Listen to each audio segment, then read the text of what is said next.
नमस्कार। तुला राशि के 11,90,50,300 से अधिक पुरुष और स्त्री भारतवासी, आप सभी लोगों को मेरा प्यार भरा नमस्कार है। Doctor Ravi online astrology classes में मैं आप सभी लोगों का स्वागत करता हूं। केतु के राशि परिवर्तन का तुला राशि वालों पर क्या प्रभाव पड़ेगा, आज के वीडियो को इसी विषय पे हमने बनाया है। 30 अक्टूबर 2023 को दिन के 2:13 पर छाया ग्रह केतु अपना राशि परिवर्तन कर चुके हैं, ट्रांजिट कर चुके हैं, जिसको गोचर भी कहते हैं। अब इस ट्रांजिट का तुला राशि वाले करोड़ों अरबों लोग जो पूरी दुनिया में उपस्थित हैं, मौजूद हैं, उनके ऊपर क्या प्रभाव पड़ेगा, आज के वीडियो का मुख्य विषय यही है। साथ ही हम ये जानेंगे कि कौन से वो लोग हैं जो इस ट्रांजिट से सर्वाधिक प्रभावित होंगे, मैक्सिमम अफेक्ट होगा उनके ऊपर। कौन से वो प्रोफेशन हैं जिनमें केतु प्रभावित लोग काम करते हैं, क्या सावधानियां रखनी चाहिए आपको जिससे केतु के इस ट्रांजिट का आप अधिकतम लाभ उठा सकें। और वीडियो के अंत में हम जानेंगे कि क्या उपाय करने चाहिए जिससे यदि केतु का कोई निगेटिव प्रभाव आपके ऊपर पड़ रहा है तो वो दूर हो जाए। तो चलिए शुरू करते हैं आज का वीडियो। आज के वीडियो को शुरू करने से पहले जितने भी मेरे दर्शक हैं, मेरे चैनल के जितने सब्सक्राइबर्स हैं, या जितने भी लोग इस वीडियो को देख रहे हैं, जो नए लोग भी हैं, उन सब को प्रकृति पूजा का महान पर्व, आस्था का महापर्व छठ, इसकी हार्दिक शुभकामनाएं और बधाइयाँ। हमारे बिहार, झारखंड और उत्तर प्रदेश, विशेषकर उत्तर भारत में छठ का पर्व पूरी श्रद्धा और भक्ति के साथ मनाया जाता है। आज अस्ताचलगामी सूर्य यानी डूबते हुए सूर्य को अर्घ देने का दिन है। अभी ये वीडियो समाप्त करके मैं भी नदी किनारे जाने वाला हूँ, घाट पे, जहाँ सूर्य को अर्घ दूंगा। एक टिप उन सभी लोगों के लिए जिनका सूर्य जन्म कुंडली में कमज़ोर हो या ख़राब हो या बुरे परिणाम दे रहा हो, छठ के अवसर पर डूबते और उगते हुए सूर्य को अर्घ्य अवश्य दें। तो चलिए शुरू करते हैं आज का वीडियो। देखिए, तुला राशि के व्यक्ति, मेल फीमेल दोनों के लिए ये विश्लेषण एक जैसा है, चंद्र गणनाओं पर आधारित है, जनरल प्रेडिक्शन है। और जनरल प्रेडिक्शन तुला राशि के जितने भी व्यक्ति हैं, इन सब पर एक जैसा असर नहीं छोड़ता। क्यों नहीं छोड़ता, ये मैं अभी आगे बताऊंगा। कौन कौन से लोग हैं जो सबसे ज़्यादा प्रभावित होंगे केतु के इस ट्रांजिट से? वो लोग जिनकी उम्र 45 साल से ऊपर की हो चुकी है, 45 ईयर्स की एज को क्रॉस कर चुके हैं। जो लोग केतु से संबंधित कार्य करते हैं, केतु से संबंधित कार्य होता है डेटा एनालिसिस का, बाल की खाल निकालना, किसी चीज़ की गहराई में जाना, तह में जाना और सूक्ष्म चीज़ों पर काम करना। जैसे कंप्यूटर के माइक्रोचिप्स, जो चिप आजकल मोबाइल फ़ोन, टीवी, लैपटॉप, गाड़ियों में, हवाई जहाज़ में, फाइटर जेट्स में, शिप में, टैंक में, बंदूकों में, हथियारों में, हर जगह लगती है। ये छोटी छोटी माइक्रोचिप्स, मोबाइल की सिम, ये सब जो लोग बनाते हैं, ये केतु प्रभावित व्यक्ति होते हैं, केतु के क्षेत्र में काम करते हैं। केतु है माइक्रो, छोटी चीज़ें, सूक्ष्मता, और राहु है मैक्रो, बड़ी चीज़ें। राहु और केतु एक ही राक्षस के दो पार्ट हैं, दो हिस्से हैं। जन्म कुंडली में एक दूसरे के ठीक अपोजिट बैठते हैं, 180 डिग्री के एंगल पे, और एक दूसरे के बिना अधूरे होते हैं। तो केतु जो है वो राहु का काउंटर पार्ट है, अपोजिट पार्ट है। राहु से एकदम उलट परिणाम देता है और उलट इसके कार्यक्षेत्र भी हैं। तो दो कार्यक्षेत्र मैंने आपको बता दिए। तीसरा, वो लोग जो समाज सेवा या फिलैंथ्रोपी का काम करते हैं, जो पैसे दे करके दूसरों की सहायता करते हैं, जो कोई एनजीओ या ट्रस्ट चलाते हैं, समाज सेवा के क्षेत्र में एक्टिव हैं, सोशल एक्टिविस्ट हैं, वो केतु प्रभावित हैं। और केतु का ये जो ट्रांजिट हो रहा है कन्या राशि में, वर्गों में, इससे सबसे अधिक वही प्रभावित होंगे। इसके बाद जो लोग पीएचडी या रिसर्च कर रहे हैं, केतु है शोध, सूक्ष्मता, बारीकी, गहराई में घुस करके बाल की खाल निकाल लेना, कुछ ढूंढ के निकाल के ले आना। तो जो लोग पीएचडी कर रहे हैं किसी भी सब्जेक्ट में, वो ज़्यादा प्रभावित होंगे। जो लोग पुरातत्ववेता हैं, आर्कियोलॉजिस्ट, या हिस्ट्री जैसी पुरानी चीज़ों में जिनका इंटरेस्ट है और उस क्षेत्र में काम करते हैं, जैसे archaeological survey of India, ASI एक संस्था है भारत सरकार की, जो लोग इसमें काम करते हैं या जो आर्कियोलॉजिस्ट हैं, ये केतु प्रभावित हैं, सबसे ज़्यादा वो प्रभावित होंगे। अगर इनकी एज 45 क्रॉस कर गई है तो ये और ज़्यादा प्रभावित होंगे। जिन लोगों का जन्म किसी भी महीने की 7, 16 या 25 तारीख को हुआ है, 7, 16 और 25, ये लोग सबसे ज़्यादा प्रभावित होंगे केतु के इस गोचर से। जिनकी अपनी जन्म कुंडली में केतु की ही महादशा चल रही है, या किसी ग्रह की महादशा में केतु की अंतर्दशा या प्रत्यंतर दशा चल रही है, वो लोग भी इस संचरण से सर्वाधिक प्रभावित होंगे। जिनकी अपनी जन्म कुंडली में केतु कन्या राशि में ही बैठा है, वो समझिए उनके ऊपर डबल इम्पैक्ट आएगा, वो बाकी सारे लोगों के मुकाबले में ज़्यादा प्रभावित होंगे। जिनकी अपनी कुंडली में केतु कोई बुरे योग बना रहा है, बुरे ग्रहों की दृष्टि में है, उस पर केतु के इस संचरण का निगेटिव रिजल्ट आएगा। और जिनकी अपनी कुंडली में केतु अच्छे योग बना रहा है, राजयोगों का निर्माण कर रहा है या अच्छे ग्रहों की दृष्टि में है, अच्छे स्थान पर बैठा है, उनके जीवन में इस संचरण का अच्छा प्रभाव आएगा। तो जो मैंने अभी कहा कि तुला राशि के 11,90,50,000 से ऊपर जो लोग हैं, उन सब पर एक जैसा प्रभाव नहीं पड़ेगा। उसका कारण यही है कि आपकी जन्म कुंडली में महादशा क्या चल रही है, अंतरदशा क्या चल रही है, केतु की क्या पोजीशन है, इस पर रिजल्ट जो है वेरी करेगा। Results may vary from person to person and it depends on the Ketu's position in your natal chart. Conditions applied everywhere. Okay, male और फीमेल दोनों के लिए एक जैसे रिजल्ट रहेंगे। ये जनरल प्रेडिक्शन है। मोटी मोटी बातें सभी तुला राशि के जितने भी व्यक्ति हैं सब पर एक जैसी होंगी। कुछ बातें जो मैंने अभी परिस्थितियां बताई, इनके अनुसार थोड़ी अलग होंगी। ठीक है।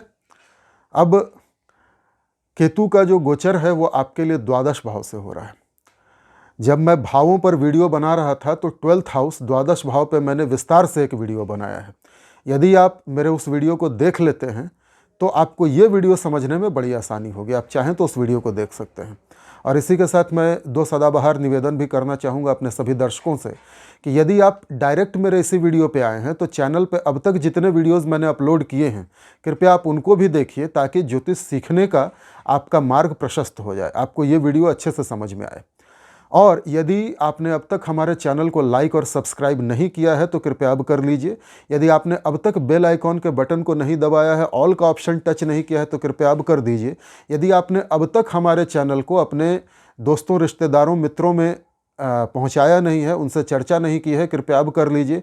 और यदि आपने अब तक हमारे चैनल को Facebook, Instagram, Telegram, Twitter, WhatsApp इत्यादि पे अपने ग्रुप्स में शेयर नहीं किया है, कृपया अब कर दीजिए, ताकि अधिक से अधिक लोग हमारे वीडियोस देखें और इस वीडियो से कुछ सीखें, केतु के इस ट्रांजिट का मैक्सिमम बेनिफिट हासिल कर सकें।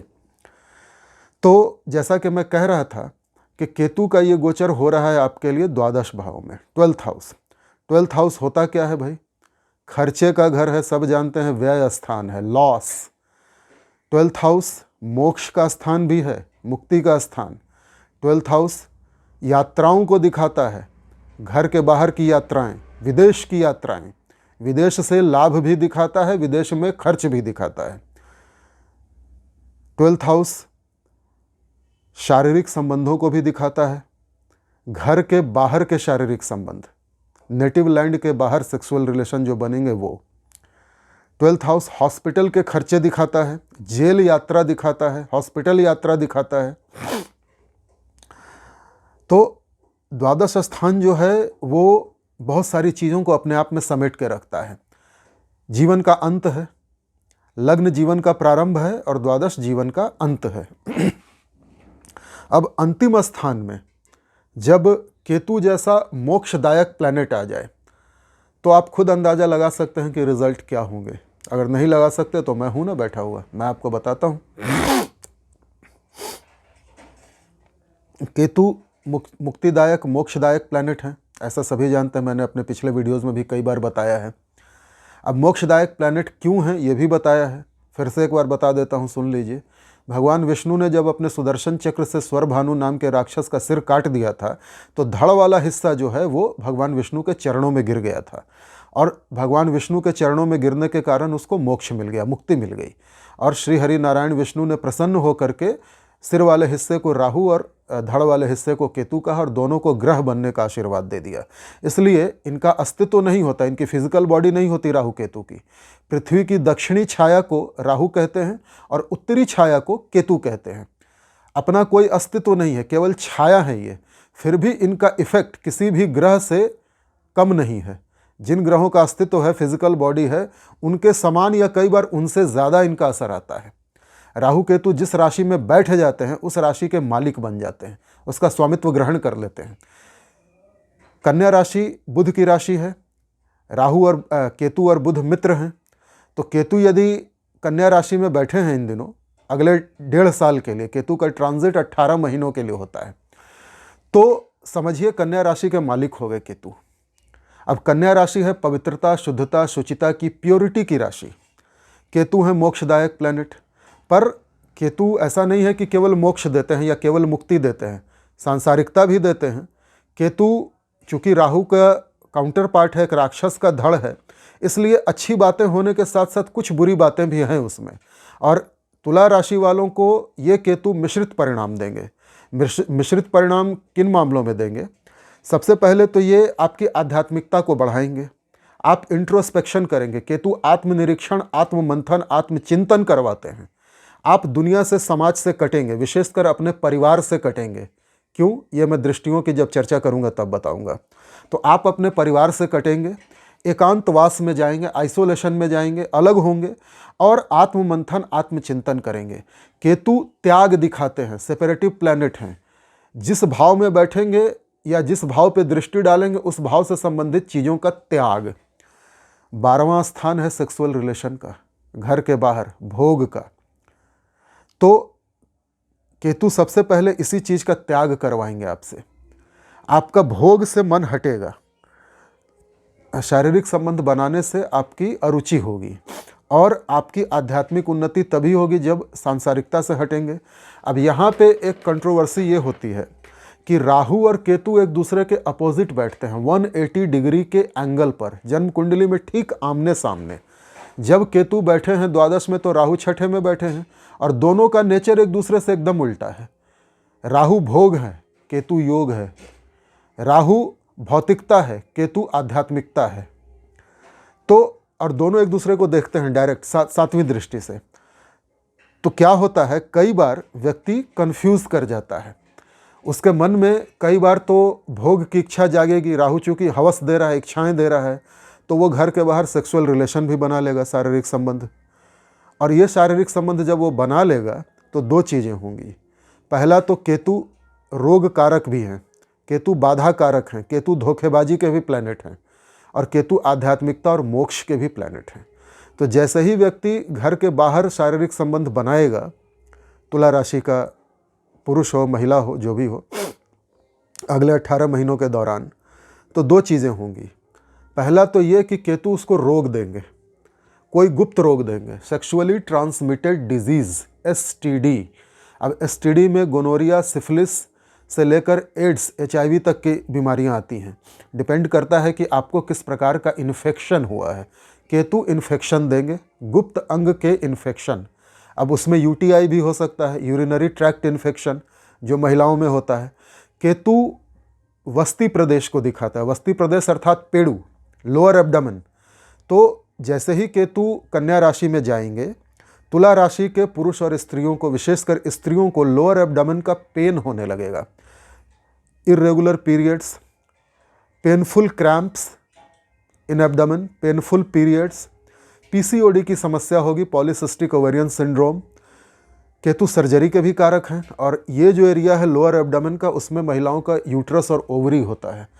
तो यूट्रस और ओवरी में कोई इन्फेक्शन हो सकता है। UTI के जरिए मूत्र मार्ग का जो संक्रमण होता है, उसके जरिए इन्फेक्शन गर्भाशय तक पहुंच सकता है, अंडाशय तक पहुंच सकता है।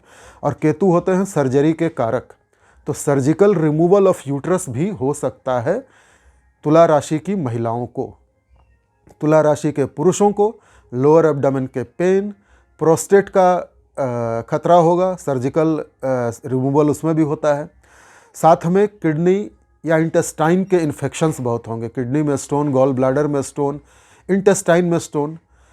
द्वादश में बैठा हुआ केतु गुदा रोग देता है, गुदा मतलब एनल रीजन, पाइल्स, बवासीर, भगंदर, फिस्चुला जिसको बोलते हैं, इस तरह की स्थितियां हो सकती हैं। तो चूंकि पेट से रिलेटेड है, कॉन्स्टिपेशन होगा तो पाइल्स होगी, तो पेट से रिलेटेड है, पेट के डिजीज़ केतु देगा। तो सावधान रहेंगे, इन बीमारियों का इलाज करवाएंगे। इसके अलावा केतु आंखों की बीमारियां दे सकते हैं, नींद न आने की प्रॉब्लम दे सकते हैं, लेफ़्ट आई की, विशेषकर लेफ़्ट आई में कोई दर्द होने लगे, नेत्र पीड़ा हो जाए, या इंसोम्निया, नींद न आने की बीमारी हो जाए। कई बार केतु आध्यात्मिकता में जब आदमी ज़्यादा चला जाता है, आइसोलेशन में, तो डिप्रेशन और एंग्जाइटी में भी आता है। तो ये चीज़ें भी चलती रहेंगी आपकी। द्वादश में बैठा हुआ केतु, ये तो हुआ अगर आप ये डिजीज़ेज़ होंगे और अगर आप घर के बाहर कोई सेक्सुअल रिलेशन बनाएंगे तो आपको एसटीडी होगा। साथ ही केतु पहला नुकसान तो ये देंगे कि आपको रोग दे देंगे, दूसरा आपकी आध्यात्मिक जर्नी को रोक देंगे। फिर अगर आप राहु के जो उकसावे में आकर कुछ काम करते हैं द्वादश भाव का, तो केतु आपकी आध्यात्मिक जर्नी को रोक देंगे।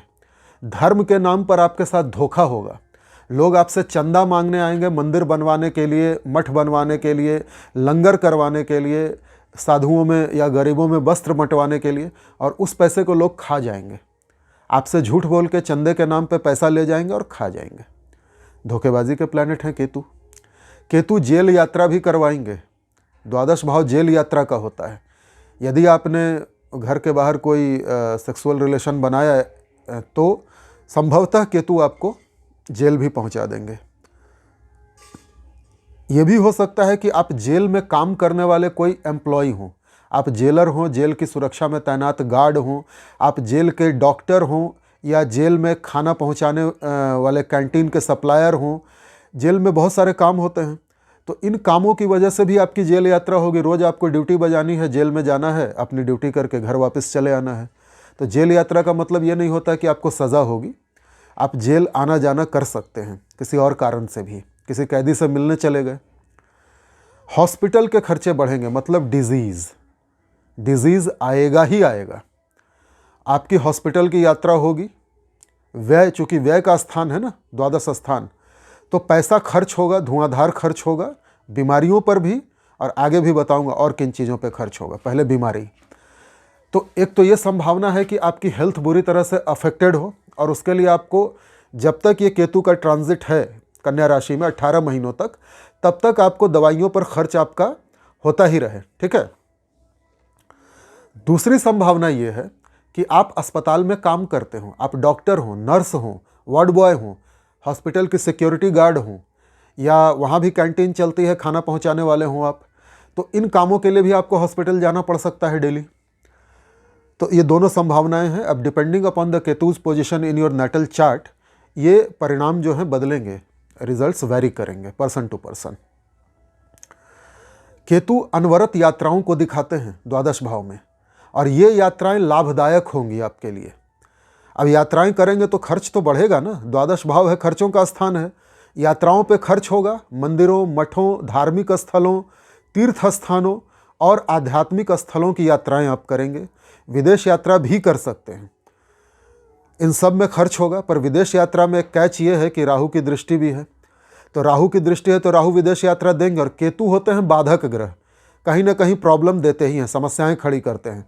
तो विदेश यात्रा के आपके योग बनेंगे, पर कोई कागजी कार्रवाई अटक जाएगी कहीं। आप अपने आप को बंधा हुआ महसूस करेंगे कि सब कुछ ठीक है, फिर भी प्रॉब्लम आ गई। अब डॉक्यूमेंट सही नहीं है या कोई लूप होल है, तो आप विदेश नहीं जा पा रहे हैं। ये स्थितियां भी बनेंगी। इसके लिए आपको प्रॉपर तैयारी करनी होगी, कागजी कार्रवाई सही रखिएगा। धार्मिक यात्राएं तो बिना किसी रोक टोक के होंगी, क्योंकि राहु भी जब द्वादश पे दृष्टि डालते हैं तो धार्मिक यात्राएं करवाते हैं। केतु तो अवश्य करवाते हैं। आपको महादेव के किसी तीर्थ स्थान, केदारनाथ, बनारस, काशी विश्वनाथ, उज्जैन महाकाल का मंदिर, त्र्यंबकेश्वर, घुश्मेश्वर महादेव, झारखंड चले आइए, वैद्यनाथ धाम जिसको बाबा धाम कहते हैं, किसी भी भगवान शिव के ज्योतिर्लिंग या तीर्थ स्थान के दर्शन कीजिए। तो भगवान शिव जो हैं, चूँकि केतु काल सर्प दोष में राहु और केतु सांप हैं, राहु है सांप का मुंह और केतु है पूंछ। एक सांप के दो हिस्से, एक राक्षस के दो हिस्से। केतु कंपैरेटिवली कम खतरनाक है क्योंकि पूंछ वाला हिस्सा है, पर है तो सांप। और भगवान शिव के गले में जो नागराज वासुकी लिपटे रहते हैं, वो नागों के राजा हैं। तो शिव जी इनके अधिष्ठाता देव बनते हैं। इसलिए यदि आप भगवान शिव के किसी तीर्थ स्थल का दर्शन करते हैं तो केतु काबू में रहेंगे। उपाय मैं लास्ट में आपको बताऊंगा। अच्छा, खर्चों में धार्मिक स्थलों की यात्राएं हो गई, विदेश यात्राओं के खर्चे हो गए आपके, ये सारे बढ़ जाएंगे अचानक से।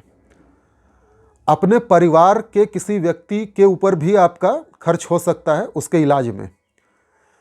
केतु कन्या राशि में बैठे हैं यहाँ द्वादश में, और यहाँ से दृष्टि डालेंगे आपके चतुर्थ भाव पे, पंचम दृष्टि। ये देखिए 1 2 3 4 5 पंचम दृष्टि डाल रहे हैं आपके चतुर्थ स्थान पे। मातृ स्थान है, घर का स्थान है, सुख का स्थान है। माता से आपके संबंध बहुत बुरी तरह इफेक्टेड होंगे, खराब होंगे। घर वालों से आपके संबंध खराब होंगे, लड़ाई झगड़े बढ़ जाएंगे, माता की तबीयत खराब होगी। आने वाले ये जो 1.5 साल का समय है, इसमें माता की कोई सर्जरी वगैरह भी हो सकती है, या उनके स्वास्थ्य पे आपका धन खर्च हो सकता है। आपका घर से जी उचट जाएगा, आपको बाहर जाने का, घर से अलग रहने का मन करेगा। आप यात्राएं इस बारे में भी करेंगे, मतलब घर में आप रहेंगे, आइसोलेशन में जाएंगे, किसी से बातचीत नहीं करेंगे और अपने आप को तलाश करते रहेंगे कि मैं कौन हूँ, मेरे जीवन का उद्देश्य क्या है, मैं धरती पे क्यों आया हूँ, मेरा अब तक कितनी बार जन्म हो चुका है, अगला जन्म मेरा कैसा होगा, धर्म क्या है, ईश्वर क्या है, मृत्यु के बाद जीवन क्या होता है। ये सारी चीज़ें आपके दिमाग में चलेंगी और इन चीज़ों की सच्चाई जानने के लिए या अपनी मानसिक शांति पाने के लिए भी आप घर से थोड़ा दूर कई सारी यात्राओं पे जा सकते हैं, धार्मिक यात्राओं पे। ये चेंजेस महिला और पुरुष दोनों पे होंगे। अब चूंकि द्वादश स्थान भोग भी है और मोक्ष भी है, तो जब जब राहु आपको उकसाएगा और द्वादश भाव पे दृष्टि डालेगा तो आप भोग करेंगे, और उसके बाद फिर आपको ग्लानि होगी, गिल्ट फील होगा, फिर आप योग करेंगे। ये चलता रहेगा, ये खींचातानी चलती रहेगी, असमंजस की स्थिति रहेगी। केतु धर्म ध्वजा का प्रतीक है। केतु के एक हाथ में ध्वजा होती है, झंडा, जो कीर्ति पताका फहरा सकते हैं। केतु परिवर्तन दिखाते हैं। यदि आपने अपने अंदर चेंज कर लिया, स्किल्स को डेवलप किया, तो कर्म स्थान में आपके बहुत आपका झंडा बुलंद होगा। केतु सूक्ष्मता देते हैं, डेटा एनालिसिस वगैरह, कोडिंग वगैरह, कंप्यूटर से रिलेटेड काम। तो आपको कुछ नया काम सीखना चाहिए। आप किसी भी, चाहे आप रिसर्च कर रहे हैं या पीएचडी कर रहे हैं, तो उसकी गहराई में जाना चाहिए आपको।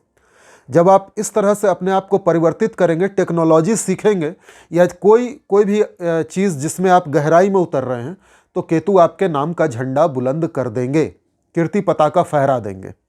और यदि आपने अपने आप को समय के साथ परिवर्तित नहीं किया तो आप कष्ट पाएंगे अगले 18 महीनों में। व्यापार के लिए स्थिति खराब है। व्यापार पार्टनरशिप विशेष करके इसका नुकसान दिखेगा, आपको नुकसान हो जाएगा। धोखेबाजी भी हो सकती है, पार्टनर आपको धोखा दे सकता है, तो उससे सावधान रहेंगे। पति या पत्नी के साथ आपके शारीरिक संबंध नहीं बनेंगे इस पीरियड में, क्योंकि केतु त्याग करवाता है, द्वादश में बैठा है, कुछ चीज़ों का त्याग तो करवाएगा। और उन कुछ चीज़ों में एक चीज़ होगी, अपने लीगल पति या पत्नी जो हैं उनके साथ दूरियां बढ़ाना, उनके साथ सेक्सुअल रिलेशन आपका नहीं रहेगा, आप में वो इच्छा खत्म हो जाएगी। आपका जो जीवन साथी है, हो सकता है वो किसी और राशि का हो, उसमें वो इच्छा जागे, पर आप में काम इच्छा की कमी आ जाएगी। और जब काम इच्छा की कमी आएगी तभी आप आध्यात्म की ओर जाएंगे। दोनों इंटर रिलेटेड चीज़ें हैं। तो आध्यात्मिक उन्नति के लिए तो चीज़ बड़ी अच्छी है, लेकिन पारिवारिक जीवन के लिए खराब है। तो पति पत्नी से झगड़े बढ़ेंगे, दूरियां बढ़ेंगी, पति या पत्नी की तबीयत भी बुरी तरह से खराब होगी, और उनके ऊपर भी आपके हॉस्पिटल के खर्चे होंगे। द्वादश स्थान हॉस्पिटल के खर्चों का है। केतु की सप्तम दृष्टि आ रही है छठे भाव पे, रोग ऋण शत्रु। केतु की सप्तम दृष्टि आ रही है आपके छठे भाव पे, यहाँ मीन राशि पे, जहाँ ऑलरेडी राहु विराजमान है। तो छठे भाव में राहु का बैठना तो बहुत बढ़िया है, रोग ऋण शत्रु के नाश के लिहाज से। पर केतु की दृष्टि आ रही है।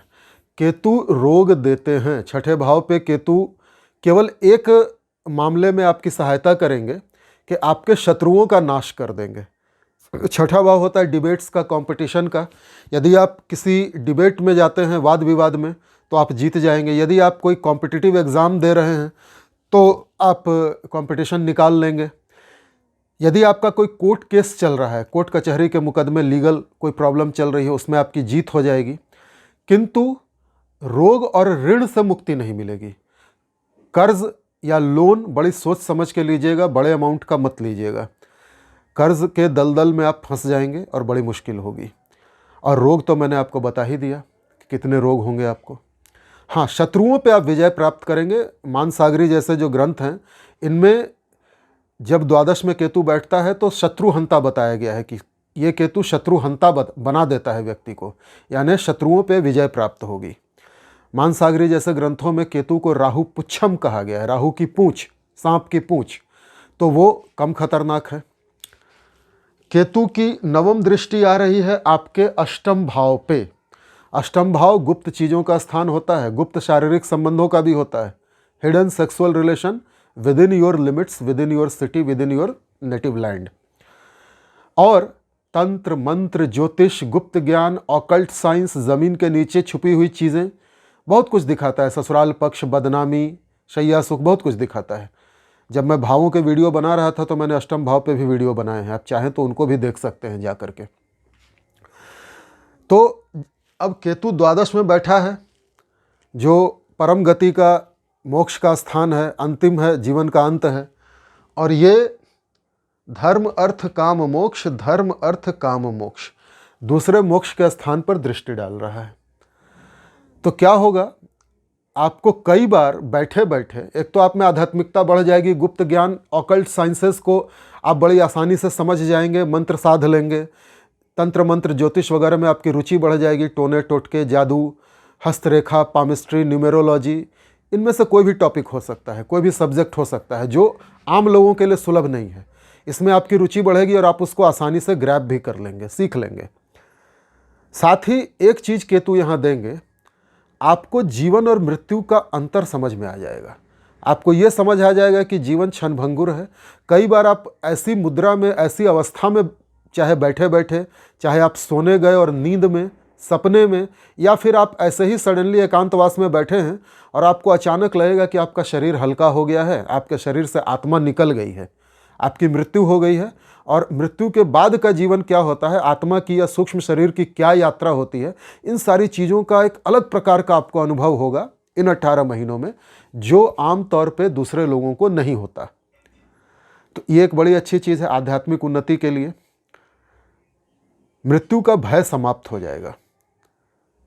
पर फिर यहाँ मैं कहूँगा कि अष्टम स्थान 8th हाउस गुप्त शारीरिक संबंधों का भी है, और यदि फिर आपने वो किया तो रोग का भी है, ससुराल पक्ष से झगड़े वगैरह का भी है।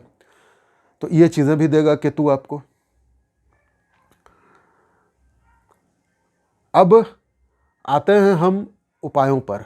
उपायों से पहले एक चीज़ और बता दूं, यदि आप केतु प्रभावित व्यक्ति हैं तो अकॉर्डिंग टू न्यूमेरोलॉजी, अगर आपका जन्म किसी भी महीने की 7, 16, 25 तारीख को हुआ है तो आप केतु प्रभावित हैं। और जीवन में यदि आपको आगे बढ़ना है, आपको ऊंचाइयां छूनी हैं, अपने सपनों को पूरा करना है, तो आप किसी राहु प्रभावित व्यक्ति से मित्रता कीजिए, उसके करीब आ जाइए। राहु प्रभावित कौन लोग होते हैं? जो किसी भी महीने की 4, 13, 22 या 31 तारीख को जन्मते हैं। 4, 13, 22, 31। तो यदि आप केतु प्रभावित महिला हैं, आप राहु प्रभावित पुरुष के संपर्क में आइए। और यदि आप केतु प्रभावित पुरुष हैं तो आप राहु प्रभावित महिला के संपर्क में आइए। अब क्या होगा, पुरुष और स्त्री की जो प्राकृतिक शक्ति है, एक तरफ शिव, एक तरफ शक्ति, इनकी ऊर्जा आपस में मिल जाएगी। राहु और केतु की जो नेचुरल पावर है, इनकी ऊर्जा जो एक दूसरे के बिना अधूरे हैं, वो आपस में मिल जाएंगे, पूरे हो जाएंगे। और आप देखेंगे कि आप दोनों के काम बनने लगे हैं। केतु का सिर कटा हुआ है, उसके पास ऊपर वाला पार्ट नहीं है, वो देख नहीं सकता, सूंघ नहीं सकता, बोल नहीं सकता, सुन नहीं सकता, सोच नहीं सकता, लेकिन बॉडी पूरी है, एनर्जी पूरी है। राहु का केवल सिर है, उसके दिमाग में आइडियाज़ बहुत सारे आते हैं, एक से एक आइडियाज़ आएंगे, लेकिन नीचे कुछ नहीं है, तो वो उन आइडियाज़ को पूरा नहीं कर सकता। अब जब ये दोनों मिल जाएंगे तो राहु आइडियाज़ देगा, रास्ता दिखाएगा, और केतु उस रास्ते पे चलेगा, तो दोनों के काम बन जाएंगे। तो इसलिए यदि आप केतु प्रभावित हैं, राहु प्रभावित व्यक्ति के संपर्क में आइए, उसके आइडियाज़ को सुनिए, उसकी सलाह मानिए, उसके डायरेक्शन में काम कीजिए, आप देखेंगे लाभ ही लाभ आपको होगा। अब आते हैं उपायों पर। केतु को काबू में करने के लिए गणेश जी की आराधना कीजिए। केतु का भी सिर कटा है, गणेश जी का भी सिर कटा है। गणपति की आराधना, गणपति अथर्व शीर्ष का पाठ कीजिए। हर बुधवार को गणेश जी को हरी दूर्वा और मूंग चढ़ाइए। चाहें तो आप हरी चीज़ें, हरी साड़ियाँ, चूड़ियाँ, ये किसी किन्नर को भी दान में दे सकते हैं। गणेश जी के सामने बैठ करके गणपति अथर्व शीर्ष का पाठ कीजिए। और चूंकि केतु आपके छठे स्थान को देख रहे हैं, ऋण में फंसाएंगे आपको, कर्जे में आप जा सकते हैं, फंस सकते हैं। तो कर्जों से मुक्ति के लिए या कर्ज की स्थिति ही ना आए, इसके लिए गणपति ऋण मुक्ति स्रोत, गणेश जी का ऋण मुक्ति स्रोत आता है, उसका पाठ कीजिए। इसके अलावा गायों को हरा चारा खिलाइए, हरी साग सब्जियां, घास वगैरह खिलाइए। ये केतु के अचूक उपाय हैं। लाल किताब वालों ने केतु को कुत्ता कहा है, तो कुत्ते की सेवा कीजिए। 2 रंग का कुत्ता, चितकबरा कुत्ता, black and white, white and yellow, कोई भी 2 कलर का कुत्ता हो, उसको बिस्किट वगैरह खिलाइए। केतु प्रसन्न हो जाएंगे। केतु के बीज मंत्र ओम कैंग केतवे नमः का 1 माला प्रतिदिन जाप कीजिए, केतु काबू में रहेंगे। और महामृत्युंजय मंत्र का जाप आप कर लें तो आपके लिए अच्छा है, क्योंकि बीमारियां बढ़ेंगी आपकी। कई सारी बीमारियां गुप्त अंग में जब आगे और पीछे दोनों तरफ जब आपको रोग हो जाएगा, तो ये ऐसी बीमारी है कि आप बता भी नहीं सकते किसी को और छुपा भी नहीं सकते। तो ये जो पीड़ादायक स्थिति आएगी आपके साथ, इससे बचने के लिए महामृत्युंजय मंत्र का 1 माला जाप करिए। तो ये थे केतु के उपाय। आशा करता हूँ ये वीडियो आपको पसंद आया होगा। अब कल के वीडियो में मिलेंगे। वृश्चिक राशि वालों के लिए केतु के इस ट्रांजिट का क्या प्रभाव पड़ेगा, इस पर एक विस्तृत वीडियो बनाएंगे। चलिए मिलते हैं अगले वीडियो में। हाँ, एक और इम्पॉर्टेंट जानकारी, हमारे चैनल पे मेंबरशिप ओपन है, ज्वाइन का बटन आपको दिखेगा। हमने 3 तरह की मेंबरशिप रखी है। एक सबसे कम मेंबरशिप है, कम पैसों की, एक थोड़ी उससे अधिक मॉडरेट फीस है, और एक सबसे ज़्यादा फीस वाली मेंबरशिप है। तो आप अपनी पसंद से वो मेंबरशिप ले सकते हैं, ज्वाइन कर सकते हैं हमारे चैनल को। ज्वाइन करने पर आपको अलग तरह की सुविधाएं मिलेंगी, कुछ यूट्यूब की तरफ से और कुछ मेरी तरफ से। कुछ स्पेसिफिक वीडियोस मैं अपने मेंबर्स के लिए बनाऊंगा, अपने हर मेंबर के कमेंट का रिप्लाई करूंगा। और हर संडे जो हमारा सबसे टॉप का जो मेंबरशिप है, जय नवदुर्गा, यदि कोई उस मेंबरशिप को लेता है तो हर संडे मुझसे एक प्रश्न का उत्तर वो प्राप्त कर सकता है, व्हाट्सएप के जरिए या बात करके। तो यदि आप चाहें तो हमारे मेंबरशिप ले सकते हैं। यदि आप चाहें तो सुपर थैंक्स को भी परचेज़ कर सकते हैं। सुपर थैंक्स का जो पैसा होता है वो समाज सेवा के कामों में जाता है। तो इन्हीं शब्दों के साथ आज के वीडियो को समाप्त करता हूँ। मिलते हैं कल के वीडियो में। नमस्कार।